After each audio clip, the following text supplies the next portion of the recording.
రిషి వైజయంతి ఇంట్లో ఎలా పని చేశారని చెప్పేసి జగదాత్రి కేదార్ ఇంట్లోకి వచ్చేసరికి ఇల్లంతా నీట్గా ఉంటుంది.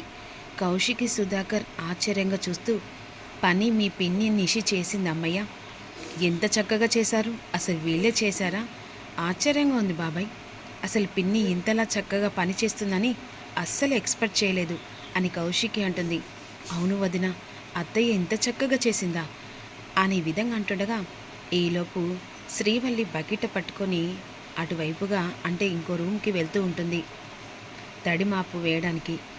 శ్రీవల్లి ఏంటి ఇంట్లో పని చేస్తుంది, అసలు శ్రీవల్లి ఊరు నుంచి ఎప్పుడొచ్చింది అనే విధంగా శ్రీవల్లి అని చెప్పేసి పిలుస్తుంది. ఆ వదిన వస్తున్నా అని చెప్పేసి హాల్లోకి వస్తుంది. ఏంటి శ్రీవల్లి, నువ్వు ఎప్పుడొచ్చావు? పొద్దున్నే వచ్చాను వదిన. అవును, చేతిలో బకెట్ ఏంటి, అత్తయ్య వాళ్ళేరి అంటే ఇక అమ్మ అలసిపోయింది, వదిన కూడా అలసిపోయారు, పైన రెస్ట్ తీసుకుంటున్నారు, వాళ్ళకి పని కొత్త కదా, మనకంటే అలవాటు కదా, అలా అని చెప్పేసి నేనే పనంతా చేశాను వదిన. ఏంటి, ఈ పనంతా నీ చేత్తోని చేపించారా?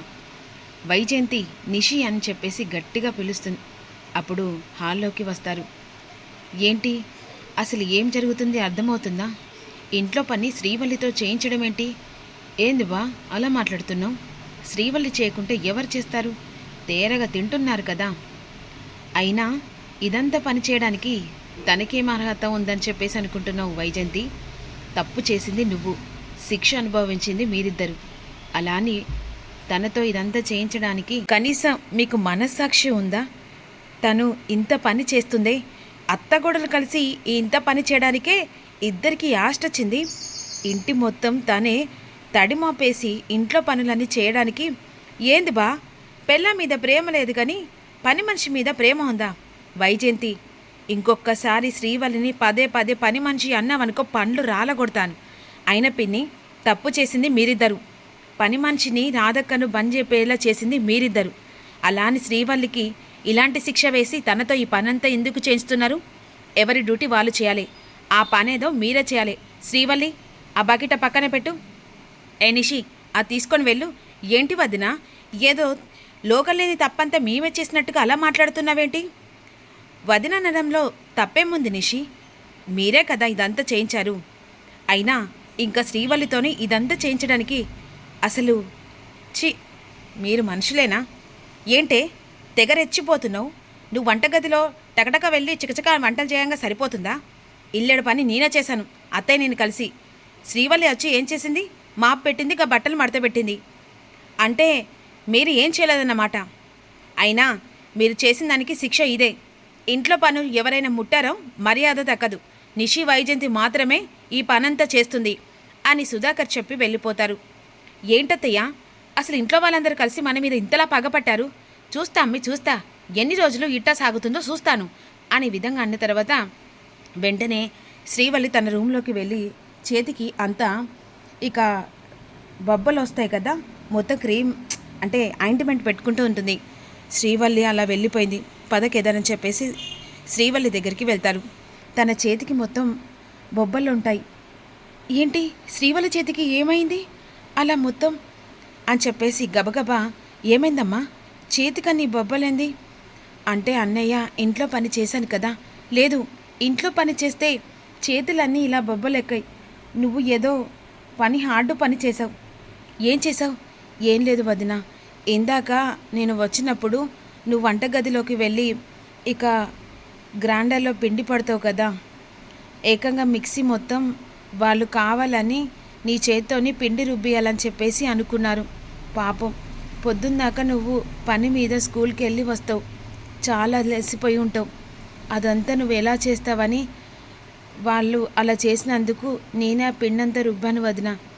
అంటే ఇది కావాలని నిషి వాళ్ళు ఇదంతా చేస్తే నువ్వు పప్పు రుబ్బావా? అదంతా నేను చూసుకుంటాను కదమ్మా.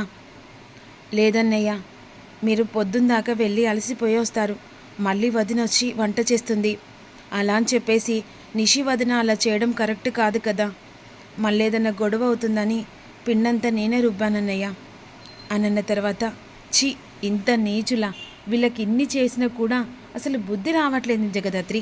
చెప్తాను కేదార్, వాళ్ళ సంగతి నేను ఎలా చెప్పానో అలా చెప్తాను అని చెప్పేసి వెంటనే వాటర్ ట్యాంకులో వాటర్ రాకుండా అక్కడ మొత్తం ఇక స్విచ్ ఆఫ్లో పెడుతుంది. ట్యాబ్ మొత్తం వాటర్ కిందికి రాకుండానే జగదాత్రి పక్కగా ప్లాన్ చేస్తుంది. ఈలోపు కేదార్ స్నానం చేయడానికి తన రూమ్కి వెళ్ళేసరికి వాటర్ రావు. హాల్లోకి వచ్చి వాటర్ రావట్లేదని చెప్పేసేసరికి అవును మావయ్య, మా గదిలో కూడా వాటర్ రావట్లేదు అని అంటుండగా బహుశా ఆ ట్యాంకులో మొత్తం ఇక ఏదన్నా మధ్యలో పట్టుకున్నట్టు కావచ్చు, అంటే మట్టికి ఇట్లా పట్టినట్టయితేనే వాటర్ రాదు మావయ్య. అందులో ఉన్న వాటర్ ట్యాంకులో అన్ని నీళ్లు పారవోస్తేనే అప్పుడు నీళ్లు ఫ్రెష్గా వస్తాయి మావయ్య అని విధంగా అన్న తర్వాత ఏంటి అలా చూస్తున్నారు, ఇక ఈ పని ఇదంతా పని నిషి ఉన్నో పిన్ని చేస్తారు. ఏంటి వదిన ఆ పని మేం చేయాలా? అంతే కదా, తప్పు చేసింది మీరు. అలా అని చేసి ఎవరు చేస్తారా పని? మీరే బకెట్లతోని వాటర్ తీసుకొచ్చి కింద మొత్తం పోసి మొత్తం ఆ ట్యాబ్ని లోపల ఉన్న క్లీన్ చేయండి, అప్పుడే వాటర్ వస్తాయి అని కౌశికి చెప్పి వెళ్ళిపోతుంది. ఏంటత్తయ్య మనకు ఈ శిక్ష? అసలు వీళ్ళందరూ కలిసి ఏమనుకుంటున్నారు అని విధంగా అన్న తర్వాత ఇక బకెట్లు పట్టుకొని పైకి వస్తారు. బో ఇదంతా ఏంది బో? ఏం లేదు నువ్వు చేసిన దాని ఘనకార్యానికి ఇది నీకేసిన శిక్ష. చి, కనీసం పెళ్ళామని కనికరం లేకుండా అని టెర్రస్ పైన ఈ నీళ్లు మోయడం ఏంటో కానీ ఇదంతా నా వల్ల కాదు అని విధంగా అంటుండగా ఏంటి పిన్ని అలా తెగాయించినట్టు చూస్తూ ఉన్నారు? మీరు ఇలా చూస్తున్నారు కదా, వెళ్ళి అక్కకు చెప్తాను. ఏంటి అక్కకు చెప్తా, తొక్కకు చెప్తా, అందరికి చెప్తా అంటున్నావు?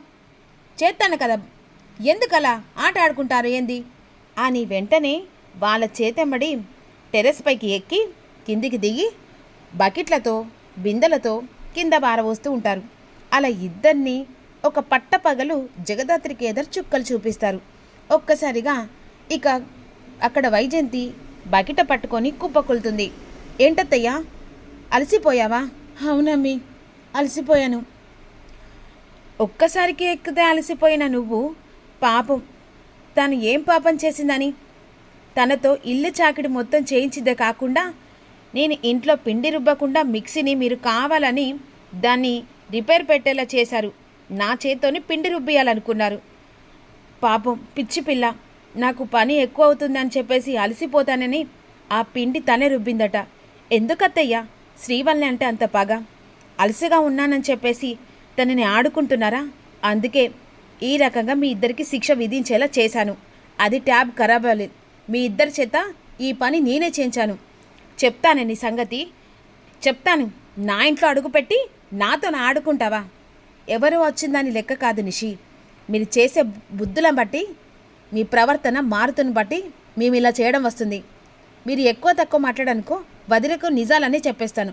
ఆ తర్వాత మీరు ఎలా ఉంటారో మీరు అర్థం చేసుకోండి అని కేదార్ పద చూసత్తావా దీనికి ఎంత పొగరో, ఇది కావాలని చెప్పేసి మనతోని ఇలా పనులు చేయించింది.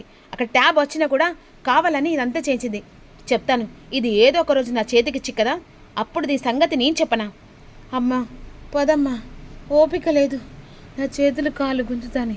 ఇంకో క్షణం అయితే చచ్చేలా ఉన్నా అమ్మా. వెంకన్న స్వామి పదండి అత్తయ్య అని కిందికి వెళ్తారు.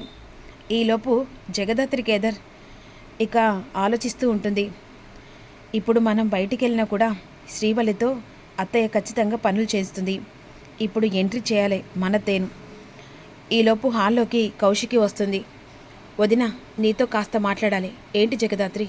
ఏం లేదు వదిన, మా స్కూల్లో ప్రిన్సిపాల్ వాళ్ళ ఇంట్లో పనిచేసే ఆవిడ ఉంది, తెలిసిన ఆవిడే. తనని ఇక్కడికి రమ్మని చెప్తే అయిపోతుంది. శ్రీవల్లి ఇంట్లో పనులన్నీ కావాలని మళ్ళీ చెప్తారు కదా. అవును జగదాత్రి, ఎవరన్నా ఉంటే మాట్లాడు, ఇంట్లో పనులు చేసి వెళ్ళిపోతే సరిపోతుంది. అంటే వదిన తనకి ఎవ్వరు లేరట, తనని ఇంట్లో పని చేయమని చెప్పేసి అంటున్నారు. తనని మనం ఇంట్లో తీసుకొచ్చి పెట్టుకుంటే సరిపోతుంది కదా. సరే శ్రీవల్లి, ఎలాగో గెస్ట్ హౌస్ ఉంది కదా, తనని తీసుకొనిరా. ఇంట్లో పనులు కాస్త సహాయమైన ఉంటుంది, మన దగ్గర ఉన్నట్టు ఉంటుంది. సరే వదిన అని చెప్పేసి వెంటనే జగదాత్రి కేదార్ వెళ్ళి ఇక రాగిణిని కలుస్తారు. రాగిని గెటప్ మొత్తం చేంజ్ చేస్తారు. ఈలోపు రాగిణిని ఇంటికి తీసుకురావడానికి తనకి ఎలా నడుచుకోవాలో అన్నీ చెప్తారు. ఇక కౌశికి హాల్లో అందరూ కలిసి ఉంటారు. రాగిని తీసుకొని కౌశిక్ వాళ్ళ ఇంటికి వస్తారు. ఇంట్లో అడుగు పెడుతుంది రాగిని. ఇక తన పనితనాన్ని చూసి ఇక కౌశికి ఎలా నిర్ణయించుకుంటుంది. మరోవైపు జగదాత్రికి హెల్ప్ చేస్తున్న రాగిని ఇంట్లో అడుగు పెట్టింది. మరి నిషి రాగిని గుర్తుపడుతుందా అనేది అప్కమింగ్లో తెలుసుకుందాం. మరి రాబోయే ఎపిసోడ్లో ఏ ఇంచని ట్విస్ట్ ఉందో తెలుసుకుందాం.